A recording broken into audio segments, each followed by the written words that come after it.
안녕하세요. 저는 춘천한마음교회 윤예영입니다. 저는 다른 사람이 제게 피해를 주지 않았는데도 늘 피해받고 있다고 생각했어요. 이렇게 피해망상을 앓고 있던 제가 부활하신 예수님 만나 기쁘고 자유한 삶을 살게 된 간증을 나누고자 합니다. 제가 6살 때 일이었어요. 엄마는 예영아, 엄마 금방 갔다 올게. 혹시 무서우면 요 앞에 집사님 댁 가 있어 하시며 언니와 함께 나가셨어요. 그런데 금방 오실 것만 같았던 엄마는 1시간이 지나도 오시지 않는 거예요. 왠지 엄마가 언니만 사랑해서 데리고 나갔고 나는 사랑하지 않으니까 혼자 두고 왔다는 생각이 들었어요. 서러워서 막 울고 있었는데요. 갑자기 누군가 밖에서 문을 두드리고 들어올 것만 같은 거예요. 그때 집사님 댁 가 있으라고 하신 말씀이 생각나 무작정 달려나갔어요. 집사님 댁 근처에 도착했는데 아파트에 불이 났는지 소방관 아저씨들이 계셨어요. 덩치가 크신 소방관 아저씨가 큰 호스를 들고 서 계시는데 왠지 아저씨가 제게 호스를 휘두르며 저를 해칠 것만 같은 거예요. 순간 너무 무서워서 아파트 단지를 나오게 되었어요. 저는 결국 집사님 댁엔 가지도 못하고 그렇다고 다시 집으로 가기는 무섭고 혼자 길거리를 울며 방황했어요. 하루는 친구들과 함께 술래잡기 놀이를 하게 되었어요. 술래는 도망치는 아이들을 잡아야 하잖아요. 그런데 술래가 코앞에 있는 저는 잡지도 않고 멀리 있는 애를 잡으러 가는 거예요. 일부러 술래에게 잡힐 수 있게 천천히 뛰었는데도 저를 잡지 않아 그냥 그 자리에 멈췄어요. 왠지 투명인간이 된 것 같았거든요. 쟤는 날 싫어해서 안 잡나 봐. 내가 여기 있으나 마나 아무도 날 신경 쓰지 않을 거야 하는 생각에 애들을 피해 혼자 나왔어요. 한참을 걷고 있는데 혹시 내가 사라졌다고 누가 날 신경 쓰고 있는 거 아니야? 하는 생각에 급하게 돌아왔어요. 그런데 친구들은 제가 사라진 것조차 모르고 있었더라고요. 더 서러웠어요. 제가 고등학생 때 일이었어요. 제게 모르는 번호로 문자 한 통이 왔는데요. 문자 내용은 예영아, 이제 가방 좀 바꿀 때 되지 않았니? 이제 그 가방은 좀 아닌 것 같아 라는 내용이었어요. 그 당시 저와 싸운 친구도 없었는데 도대체 누가 이 문자를 보냈는지 정말 당황스러웠어요. 이 문자가 온 이후로 사람들이 제게 다가올 때마다 의심부터 드는 거예요. 얘가 표정이 좀 달라진 것 같은데 혹시 얘가 문자 보냈나? 얘는 나한테 잘해주는 것 같은데 혹시 앞에서만 이러고 뒤에서 다른 거 아니야? 하는 생각들이 들었어요. 뭔가 친구들이 하는 욕은 다 제 얘기 같고 제게 진심으로 대해주는 사람은 아무도 없는 것만 같았어요. 겉으로는 친구들과 웃으며 잘 지냈지만 저는 빨리 학교를 벗어나고만 싶었어요. 야자 시간에는 아프다고 거짓말을 해서 야자를 빠지고 일찍 집으로 왔어요. 그런데 제가 없는 야자 시간에 왠지 친구들이 제 욕을 할 것만 같은 거예요. 다음날 학교하기가 너무 싫었어요. 차라리 아무 생각하지 않게 이대로 죽었으면 하는 생각도 자주 했어요. 저는 어렸을 때부터 언니와 자주 싸우곤 했는데요. 제가 언니에게 대들은 것은 생각하지도 못하고 언니가 저를 때린 것에 너무나 큰 충격을 받았어요. 나는 언니 동생이 아닌가 봐. 언니는 나를 너무 싫어해. 이런 생각들로 늘 울며 지냈어요. 하루는 언니에게 배를 잘못 맞아 숨이 멎을 것만 같은 거예요. 이대로 숨이 멎어 곧 죽겠다. 죽으면 언니가 좋아하겠지? 하는 생각이 들었어요. 나중에 화해하고 보면 언니의 몸엔 제가 남긴 상처들이 있더라고요. 하지만 저는 언니에게 맞은 제 모습만 생각났어요. 저는 어두워지면 혼자 다니지를 못했어요. 길을 걷다가도 누군가 뒤에서 저를 쫓아오는 것만 같은 거예요. 식은땀이 나기도 하고 걸으면서도 계속 뒤를 쳐다보기도 했어요. 막상 뒤에는 아무도 없었는데 말이에요. 하루는 학원이 끝나고 집으로 돌아오는 길이었어요. 왠지 한 남자가 제 뒤에서 저를 칼로 찔러 죽일 것만 같은 거예요. 순간 너무 무서워서 무작정 뛰어갔어요. 집 비밀번호를 막 누르고 있는데 금방 쫓아올 것만 같은 거예요.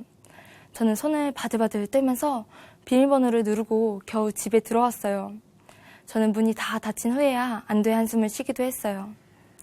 저는 자기 전에도 현관문이 닫혀 있는지 베란다 문이 꽉 닫혀 있는지 무조건 확인했어요. 왜냐하면 내가 자고 있는 사이에 누군가 들어와서 나를 해치면 어떡하지? 도둑이 베란다로 줄 타고 들어와서 나를 죽이면 어떡하지? 하는 생각이 들었거든요. 심지어 한 남자가 들어와 부모님을 죽이고 동생을 죽이고 제 앞에 나타나 겁에 질린 제 모습까지 상상해가는 거예요. 너무 무서워서 잠도 잘 못 잤어요. 그러던 어느 날 친언니를 통해 춘천 한마음교회에 가게 되었어요. 저는 사람들이 날 싫어한다는 생각에 늘 눈치 보고 긴장하며 살았는데요. 교회 가니 사람들이 제게 진심으로 대해주는 거예요. 너무 좋았어요. 교회에 계속 가고 싶더라고요. 이 사람들이라면 내가 눈치 보지 않고 믿고 의지할 수 있겠다 싶었어요. 그런데 저한테 잘해주고 예영아 라고 부르던 사람들이 갑자기 윤예영 이라고 부르는 거예요. 순간 수많은 생각들이 들었어요. 왜 갑자기 성을 붙여 부르지? 내가 갑자기 싫어졌나? 일부러 나 싫어하는 거 티내려고 그러는 건가? 하는 생각들이 들었어요. 나는 이 사람들을 믿고 내 마음을 열었는데 이 사람들은 나를 싫어했나 보다 하는 생각이 들었어요. 저는 교회에서 운영하는 기숙사에 살고 있었는데요. 하루는 예배가 끝나고 기숙사로 돌아오는 길이었어요. 버스에서 저 혼자 늦게 내리게 되었는데 사람들이 저 없이도 즐겁게 잘 가고 있는 거예요. 왠지 나만 소외된 것 같고 사람들이 날 싫어해서 내 옆에는 오지도 않는구나 하는 생각이 들었어요. 가뜩이나 불면증에 가위 눌림에 힘들어 죽겠는데 어차피 사람들도 날 싫어할 거 차라리 죽는 게 낫겠다 싶었어요. 저는 3일 동안 아무것도 먹지 않은 채 누워만 있다가 밖으로 뛰어나갔어요. 제발 차 한 대라도 나를 치고 갔으면 하는 생각에 차도에 뛰어들기도 했는데요. 그때 교회 언니들이 이런 저를 붙잡아줘서 살게 되었어요. 저는 이렇게 사람들의 눈치를 보며 다 나를 싫어하고 나는 아무 쓸모없다는 생각에 여러 번 자살 시도를 하기도 했는데요.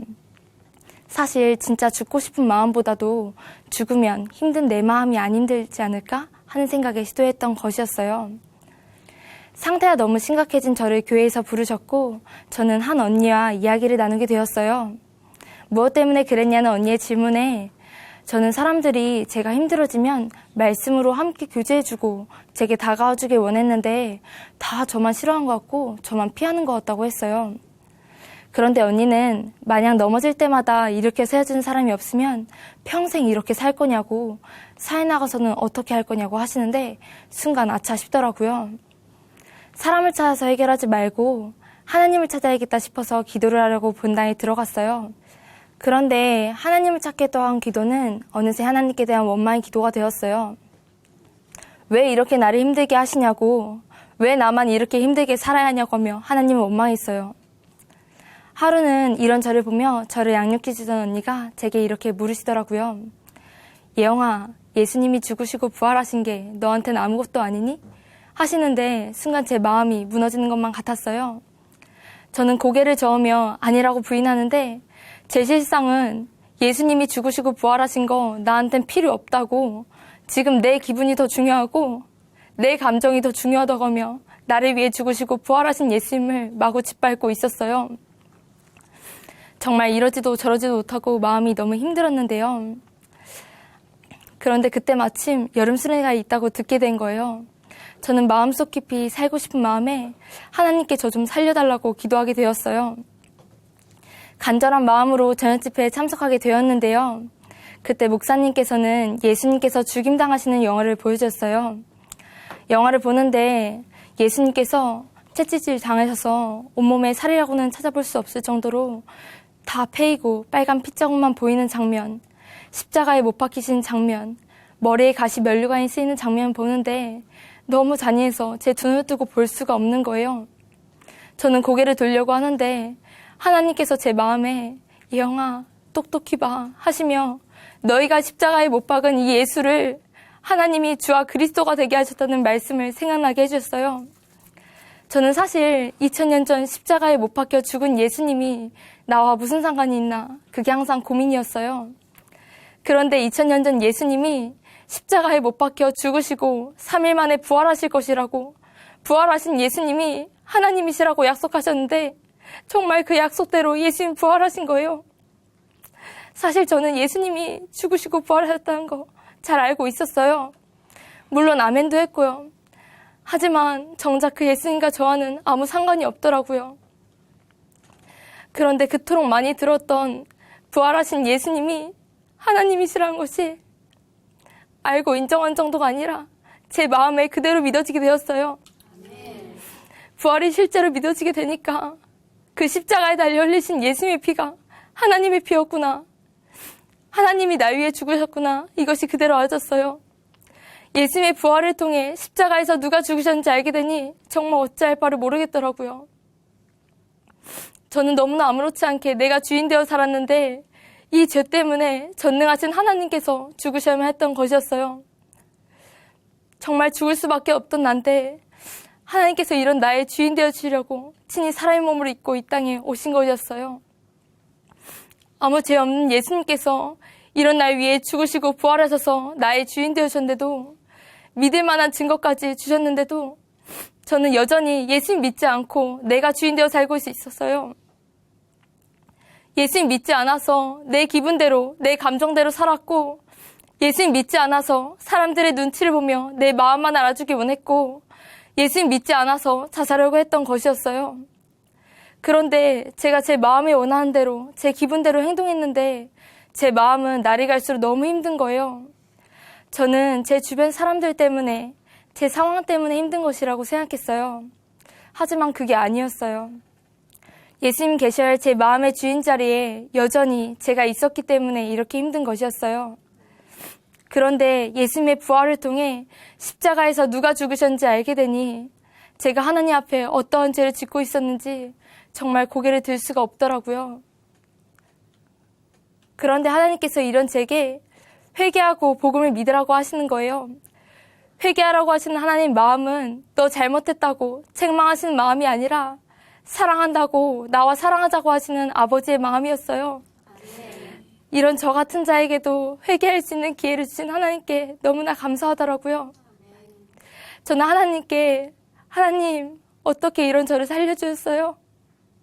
제가 하나님 앞에 얼마나 큰 죄인인지 하나님께서 더 잘 아시잖아요. 이렇게 말씀드리니까 하나님께서 제게 예영아 너가 죄인 되었을 그때에도 나는 너를 너무나 사랑해서 너를 위해 죽고 부활했다. 내가 너를 죽기까지 너무나 사랑한다. 이렇게 말씀해 주신 거예요.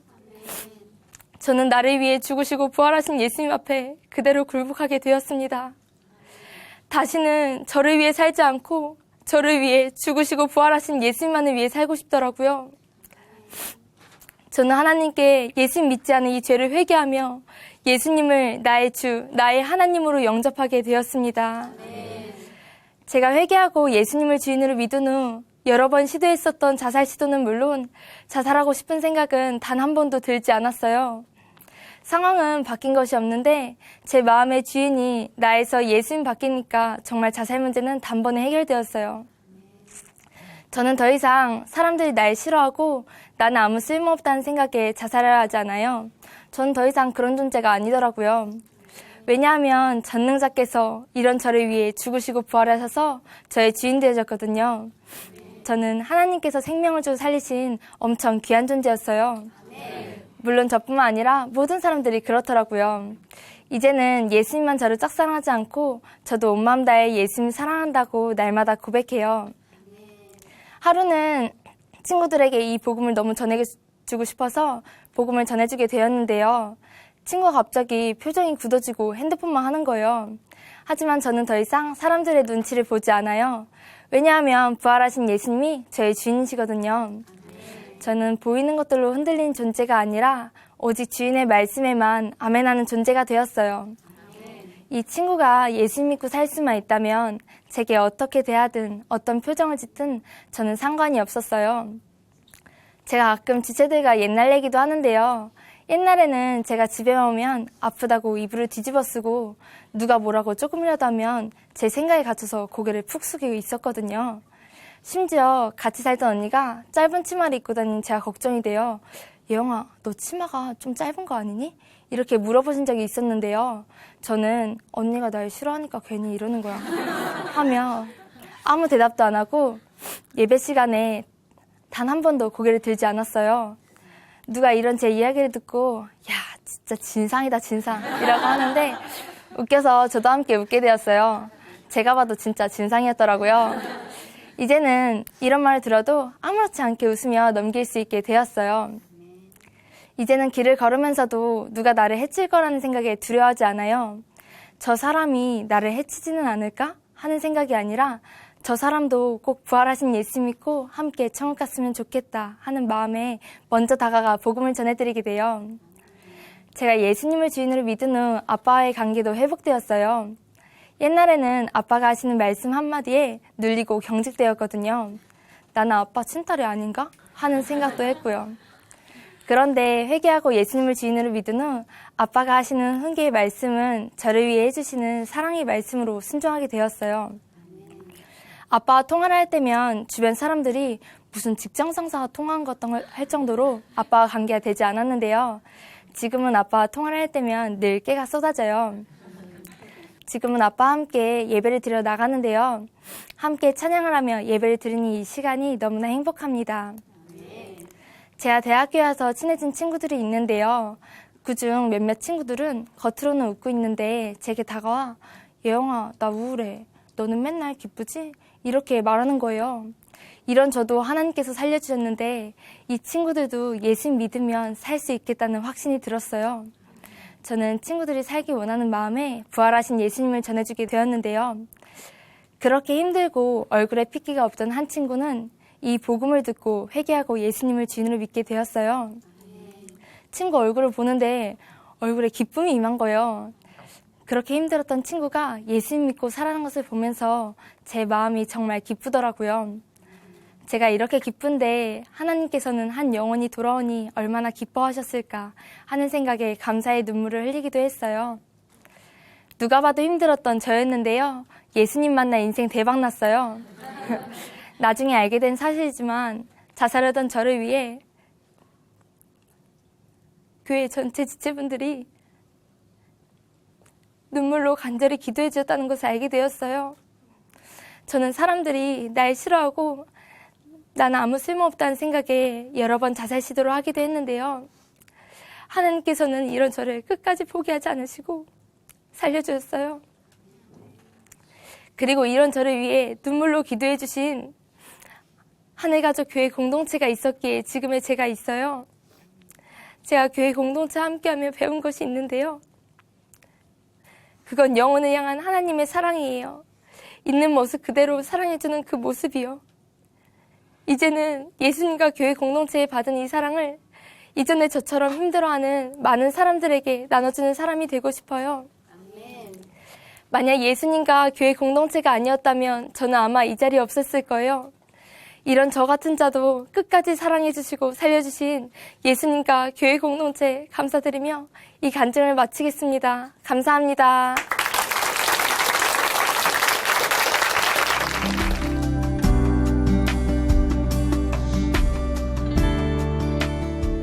안녕하세요. 춘천 한마음교회 박세희입니다. 저는 예수님 만나기 전 ADHD 때문에 너무나 힘들고 괴로운 삶을 살아왔었는데요. 부활하신 예수님을 만나 기쁘고 자유한 삶을 살게 된 제 이야기를 나누려고 합니다.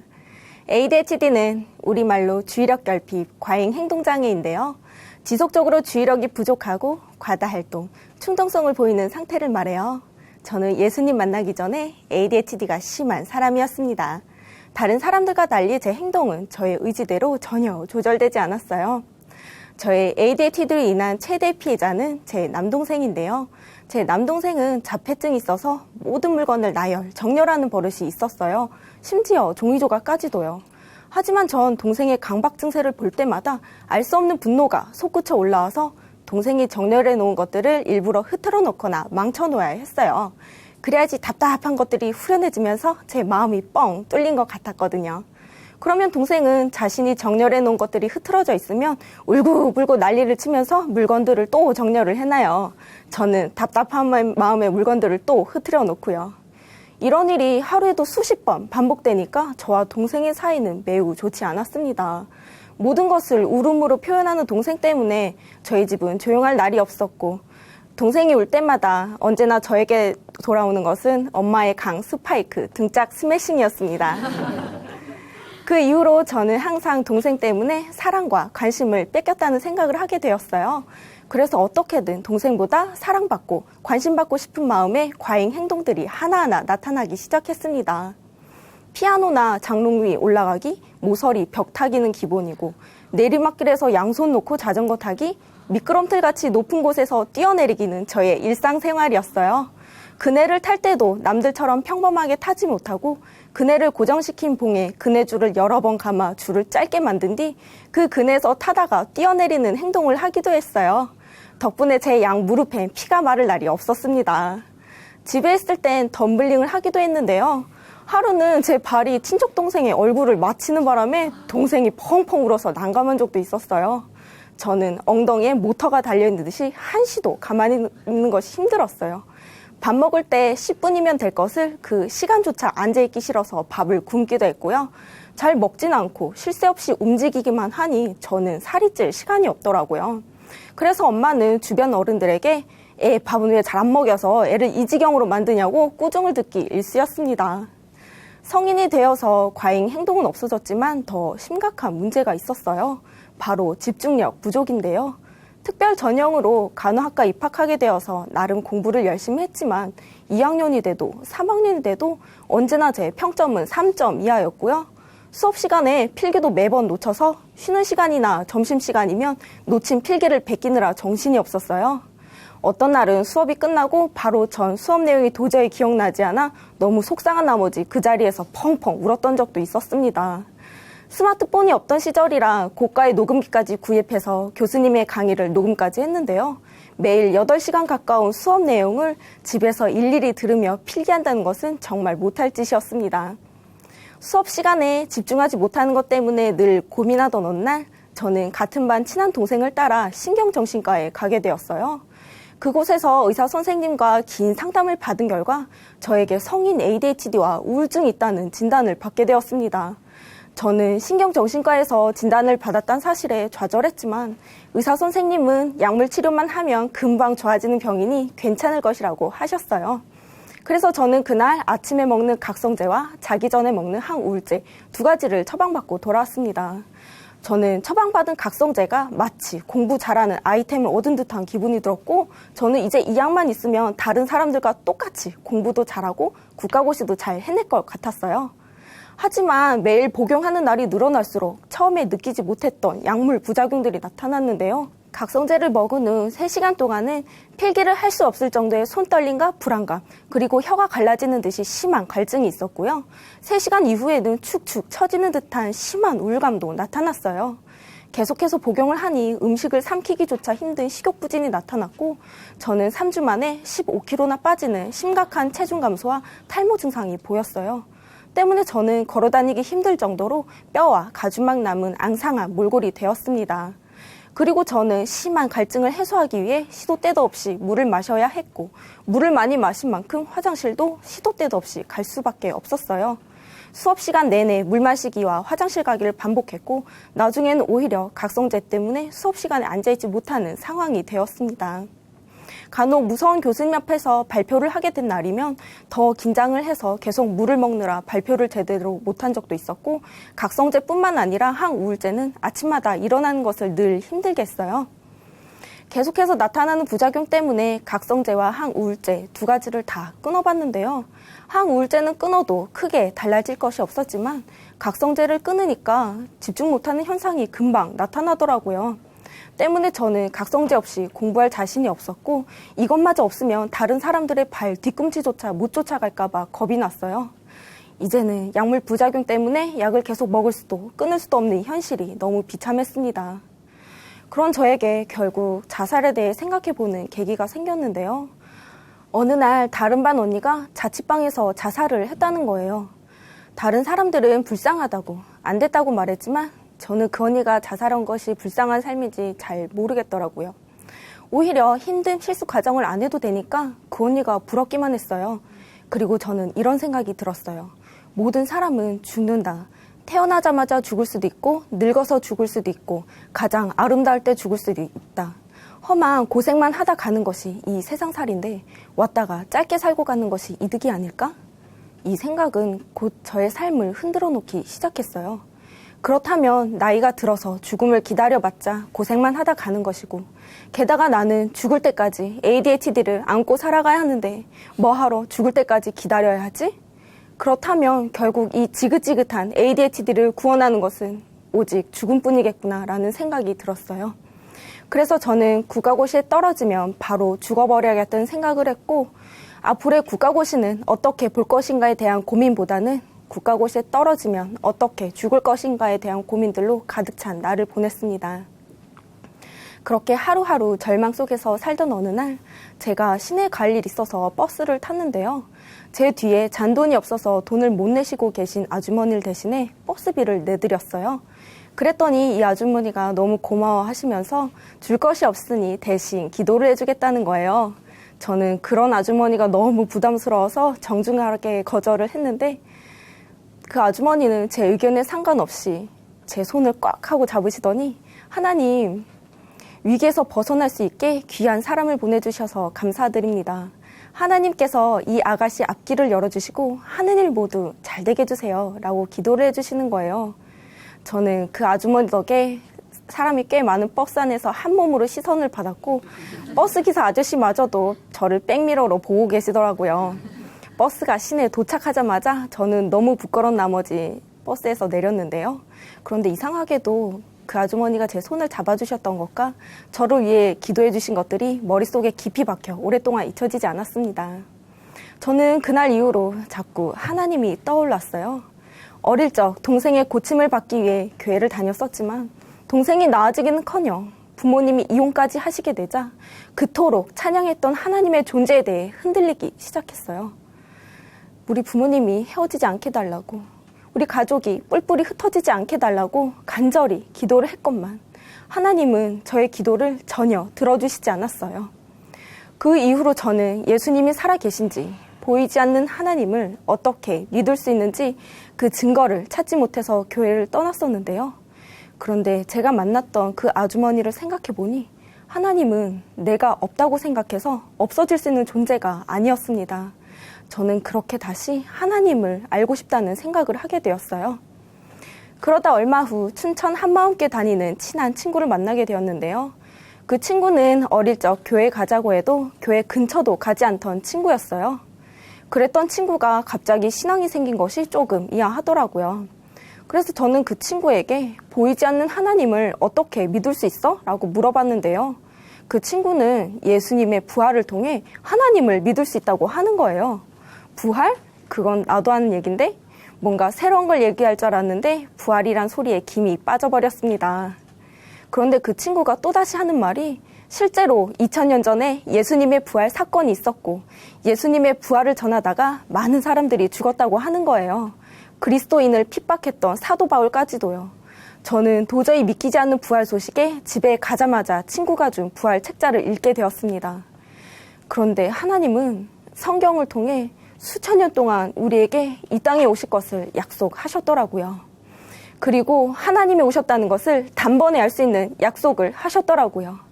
하나님만이 지킬 수 있는 약속, 바로 예수님의 부활이었습니다. 그리고 예수님은 그 약속대로 이 땅에 오셔서 십자가에서 죽으시고 3일 만에 부활하셨더라고요. 이 세상 그 누구도 흉내낼 수 없는 부활을, 죽음을 이기는 부활을 예수님께서는 실제로 부활하셨더라고요. 저는 예수님이 살아계신지, 보이지 않는 하나님을 어떻게 믿을 수 있는지 그 증거를 찾지 못해서 예수님을 버렸었는데, 하나님께서는 이미 2000년 전에 모든 사람이 믿을 수 있는 증거를 주셨더라고요. 그토록, 어릴 적 그토록 듣던 예수님의 부활이 성경책에만 존재하는 것이 아니라 역사에도 존재한다는 것이 알아지는 순간, 전능자가 이 땅에 오셨다는 것이 알아지는 순간, 저는 몸둘 바를 몰라 그대로 엎드려졌어요. 그리고 부활하신 예수님 앞에 저의 모습이 그대로 비춰지는데, 주여, 나는 죄인입니다. 이 죄인은 죽어 마땅합니다. 저는 송구함에 이 말밖에는 할 수 없었습니다. 그제서야 제가 하나님께 얼마나 큰 죄를 짓고 있었는지 깨달아졌어요. 내 힘으로 내 스스로의 부족함을 채워보려고 했던 모습들과 내 뜻대로 되지 않는다며 쉽게 생명을 버리려고 했던 모습들이 바로 전능하신 하나님을 배척하는 죄였습니다. 무섭고 흉측하게 생겨야 마귀인 것이 아니라 예수님을 믿지 않은 내가 바로 마귀 같은 자였구나. 내 마음, 내 중심에 스스로가 주인이었던 내가 바로 마귀 같은 자였구나. 그런데 하나님은 이런 저를 살리기 위해 아픔 없는 하늘보자 다 버리고 이 세상에 완벽한 사람으로 오셨더라고요. 지옥불에 떨어져도 마땅한 죄를 지은 저를 위해 이 세상에 생명 걸고 오셨더라고요. 그리고 다시 부활하셔서 저에게 이렇게 말씀하셨습니다. 나는 전능한 하나님이라. 내가 너를 구속하였고 내가 너를 지명하여 불렀나니 너는 내 것이라. 너는 내 것이라 하신 하나님께 그대로 굴복할 수밖에 없었습니다. 그동안 하찮게 여겼던 저의 생명은 전능자의 피값으로 살리신 귀중한 생명이었어요. 나의 생명, 나의 몸, 나의 머리털 하나까지 하나님의 것이 아닌 것이 없는데 저는 그동안 생명도 몸도 모든 것이 내가 주인된 자였습니다. 저는 그동안 예수님을 믿지 않는 죄를 회개하고 이분을 주인으로 모셨습니다. 저는 예수님을 주인으로 모신 뒤로 제 서랍에 있던 각성제를 모조리 갖다 버렸어요. 항상 각성제가 없으면 불안해서 버리지 못했었는데 예수님의 저의 주인 되시니 하나도 두려울 것이 없더라고요. 그리고 국가고시에 대한 근심, 걱정 모두 주님께 맡겼습니다. 국가고시에 합격하지 못하더라도 저는 결과에 상관없이 주님의 뜻대로 살겠다고 마음먹었거든요. 그리고 드디어 4년의 공부가 결실을 맺는 날 하필이면 제 뒤에 앉은 남학생이 너무 초조했는지 다리를 심하게 떠는 거예요. ADHD는 조그만 자극에도 집중이 흐트러지기 쉽기 때문에 아마 예전 같았으면 시험 문제에 전혀 집중하지 못했을 거예요. 하지만 예수님이 저의 주인 되시니 국가고시 시험을 자격증 시험 보듯 아주 마음 편히 볼 수 있었습니다. 그리고 얼마 후 시험 결과가 나왔는데요. 모의고사에서도 단 한 번도 통과하지 못했던 제가 30점이나 널널한 점수로 시험에 합격을 하게 된 거예요. 그때 저를 담당하셨던 교수님도 너무 놀라우셨어요. 사실은 제가 떨어질 줄 아셨다면서요. 지금은 병동 간호사로 일하고 있는데요. 이제는 각성제 없이도 일하는데 전혀 문제가 없어요. 예전 같았으면 집중력이 부족해서 해야 할 일을 제때하지 못하거나 각성제 때문에 손이 떨려서 환자에게 주사조차 놓지 못했을 거예요. 하지만 예수님이 저의 주인 되시니 각성제 없이도 사람의 생명을 다루는 간호사가 되게 하셨습니다. 그리고 저의 이런 변화된 모습을 본 제 친한 친구는요. 아니, 사람이 어떻게 한순간에 변할 수 있지? 라고 하면서 신기했어요. 그리고 도대체 너를 이렇게 변화시킨 비결이 뭐냐고 물어봤는데요.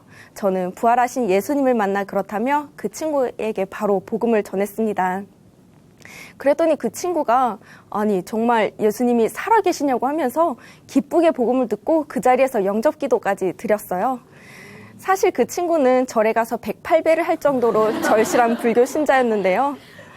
예수님을 주인으로 모신 뒤 지금은 주님만 찬양하는 기쁜 삶을 살고 있습니다. 그리고 14년 전 부모님의 이혼으로 헤어진 동생에게도 찾아가서 이렇게 말했어요. 미안해, 누나가 다 잘못했어. 너를 괴롭히기만 하고 잘 해주지 못했던 거 다 용서해줘. 그런데 있지? 예수님이 부활하셨어. 그런데 정말 신기하게도 한순간도 눈을 마주치지 못하던 동생이 예수님의 부활 소식에 한 번도 눈을 떼지 않고 복음을 다 들어주었어요. 그리고 함께 영접기도까지 드렸습니다. 정말 예수님의 부활은 모든 사람이 믿을 수 있는 증거였어요. 그날도 여전히 동생은 강박 증세가 있었지만 저는 화가 나거나 짜증나지가 않았어요. 예전 같았으면 제 기준에 맞추지 않는 동생에게 화내고 소리 질렀겠지만 예수님의 사랑으로 품으니 한없이 사랑스럽더라고요. 지금도 동생과는 자주 만날 순 없지만 함께할 하늘나라를 소망하며 기쁘게 기도하고 있어요. 저는 지금까지 저의 생명이 저의 것인 줄 알았던 사람이었어요. 하지만 지금은 저의 생명이, 저의 몸이 어느 분의 것인지 분명히 알고 있어요. 저의 심장이 뛰는 이유는, 제가 숨을 쉬고 있는 이유는, 아침마다 눈을 뜰 수 있는 이유는 모두 하나님의 계획 아래 있기 때문입니다. 저는 하나님이 허락하신 이 생명, 제가 살아있는 이 시간들 모두 주님의 사명을 다하는 부활의 증인으로 살겠습니다. 예수님은 저의 주인이십니다. 감사합니다.